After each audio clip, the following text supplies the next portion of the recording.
Right, so here we are, it's our final day of digging, the end of 4 weeks of amazing archaeology.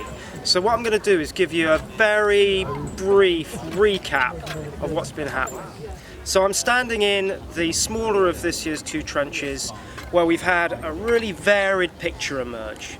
So we've got evidence for Anglo-Saxon boundaries, we've got Anglo-Saxon occupation, denoted by things like this nice little rubbish pit, currently under excavation, producing lots of animal bone, pottery and other artefacts.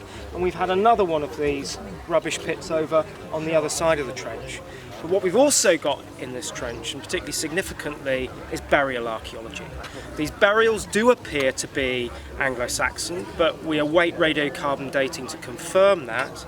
If they are Anglo-Saxon, what we've got here is portion of one of the monastic cemeteries that existed on this site, and there may have been several cemeteries.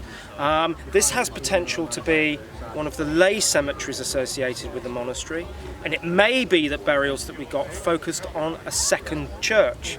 Larger monastic establishments like Cookham had more than one church, so that would be really exciting if we were to uncover remains of a church in the area that we've got available for excavation.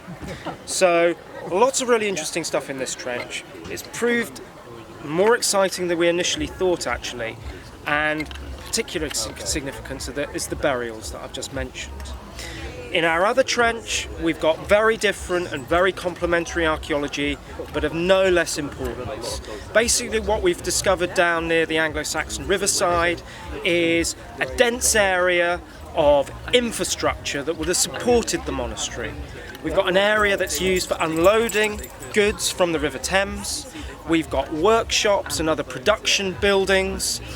We've got streets and roads, very concentrated layouts that looks very similar to a portion of a Middle Saxon town, these trading settlements known as wicks, which have been found metres below the ground surface in towns like London and Southampton.